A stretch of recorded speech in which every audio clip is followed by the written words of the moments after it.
Good morning scholars. आज हम अपनी वर्तिका का पाठ 10 क्रिया पढ़ेंगे। तो आप सभी अपनी वर्तिका का पेज नंबर 41 खोलिए। पाठ 10 क्रिया। नीचे बने चित्रों को ध्यान से देखो तथा उनके नीचे लिखे वाक्यों को पढ़ो। नीचे कुछ चित्र दिए हुए हैं, उनके साथ उनके नीचे कुछ वाक्य हैं। पहले चलिए उन्हें पढ़ते हैं। चिड़िया उड़ रही है, सोनू पढ़ रहा है, राधा नाच रही है, घोड़ा दौड़ रहा है, बच्चे खेल रहे हैं, राम लिख रहा है। इन वाक्यों में लिखे रंगीन शब्दों से उड़ने, पढ़ने, नाचने, दौड़ने, खेलने और लिखने के कार्यों का बोध होता है। अतः ये सभी शब्द क्रिया हैं।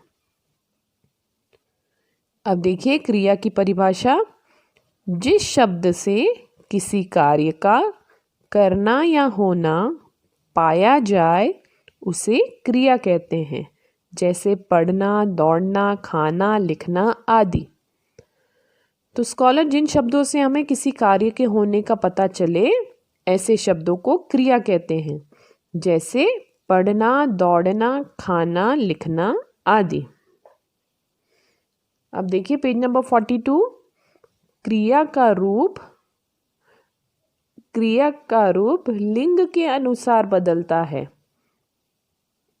जैसे लड़की पढ़ती है, लड़का पढ़ता है, मोहन दौड़ता है, राधा दौड़ती है। क्रिया का रूप वचन के अनुसार भी बदलता है। जैसे बच्चा दौड़ता है और एक से ज़्यादा बच्चे हुए तो बच्चे दौड़ते हैं।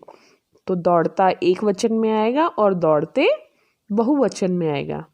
अब देखिए क्रिया के भेद। क्रिया के 2 भेद होते हैं। कौन कौन से? सकर्मक क्रिया और अकर्मक क्रिया। आइए इन 2 क्रियाओं के भेद के बारे में पढ़ते हैं। सकर्मक क्रिया। जिस क्रिया के साथ कर्म की आवश्यकता होती है उसे सकर्मक क्रिया कहते हैं। जैसे राम पुस्तक पढ़ता है। ऊपर लिखित वाक्य में क्या प्रश्न करने पर पुस्तक उत्तर आता है। जैसे राम क्या पढ़ता है? राम पुस्तक पढ़ता है। अतः पढ़ता है यह सकर्मक क्रिया हुई। किसी भी वाक्य में यदि हम उस वाक्य से क्या प्रश्न करते हैं और उत्तर हमें किसी वस्तु के बारे में कर्ता से मिलता है तो उसे हम सकर्मक क्रिया कहते हैं। अब देखिए अकर्मक क्रिया। जिस कार्य के साथ कर्म नहीं होता उसे अकर्मक क्रिया कहते हैं। राजू सोता है। तो ऊपर लिखित वाक्य में क्या या क्यों प्रश्न करने पर उत्तर नहीं मिलता है, अतः सोता है यह अकर्मक क्रिया हुई। अब देखिए धातु। क्रिया के मूल रूप को धातु कहते हैं। जैसे लिख, धन, ना, लिखना। तो लिख यह धातु हुआ। सभी क्रिया रूप धातु से बनते हैं। प्राय क्रियाओं में ना जुड़ा रहता है। इस ना को हटा देने पर धातु शेष रह जाती है। जैसे क्रिया है लिखना, तो इसका धातु रूप क्या हुआ? लिख। बहना, बह। काटना, काट। डरना, डर।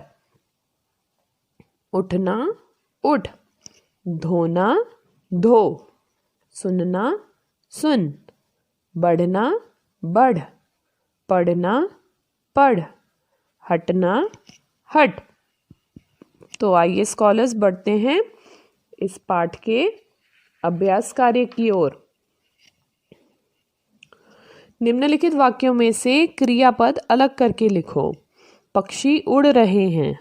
तो उड़ रहे हैं यह क्रियापद है।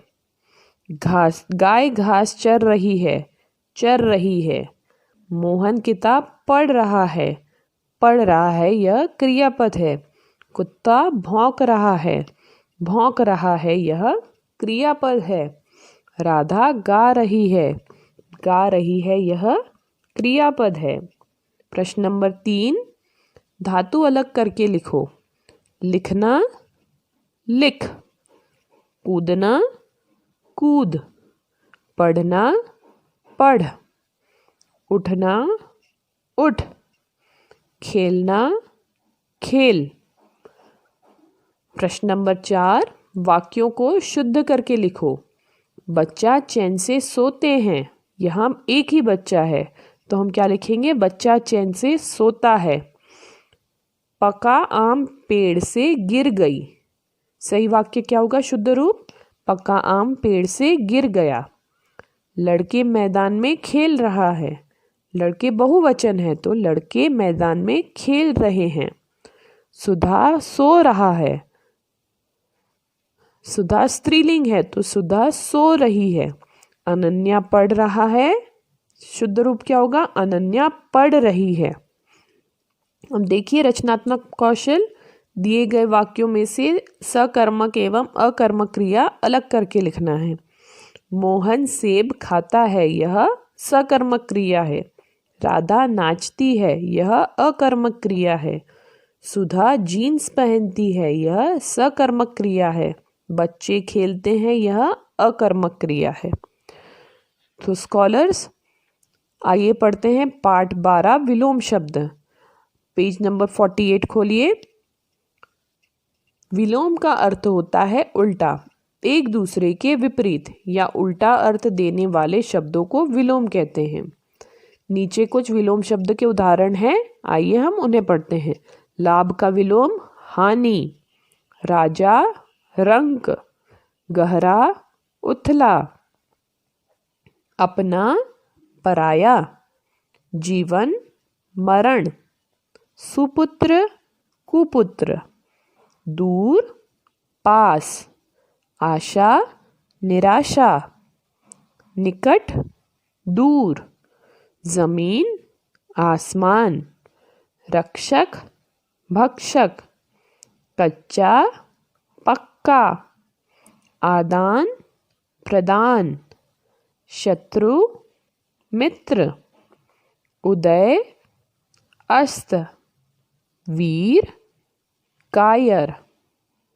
प्रातः सायं। जय पराजय। गोरा काला। शांत अशांत। सत्य असत्य।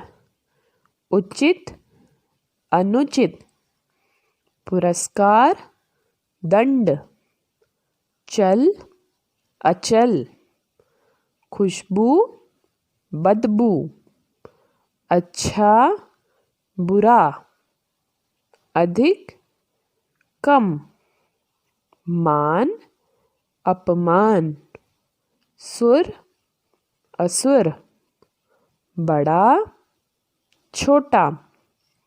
विष अमृत। सफलता असफलता। तो स्कॉलर्स देखा विलोम का अर्थ होता है उल्टा यानी विपरीत अर्थ। आइए बढ़ते हैं इस पाठ के अभ्यास कार्य की ओर। निम्नलिखित शब्दों के विलोम शब्द लिखो। गहरा उथला। वीर कायर। प्रातः सायं। चल अचल। खुशबू बदबू। प्रश्न नंबर 2, खाली स्थान में रेखांकित शब्दों के विलोम शब्द भरकर वाक्य पूरा करो। तो जो रेखांकित शब्द है हमें उनके विलोम शब्द लिखना है और वाक्य को पूरा करना है। जीवन, तो मरण, जीवन मरण इस संसार का शाश्वत नियम है। जय और पराजय जीवन के अंग हैं। प्रातः का विलोम सायं और राजा का विलोम रंक होता है। सत्य की ही विजय होती है, असत्य की नहीं। असफलता ही सफलता की सीढ़ी है। प्रश्न नंबर 3, सही विलोम शब्दों का मिलान करो। शब्द है जय। जय का विलोम शब्द होगा पराजय। रक्षक, भक्षक। सुर, असुर। आदान, प्रदान। उदय, अस्त। तो स्कॉलर्स, मिलते हैं अपने अगले वीडियो में। तब तक के लिए घर पर रहिए, स्वस्थ रहिए एवं सुरक्षित रहिए। Good day scholars.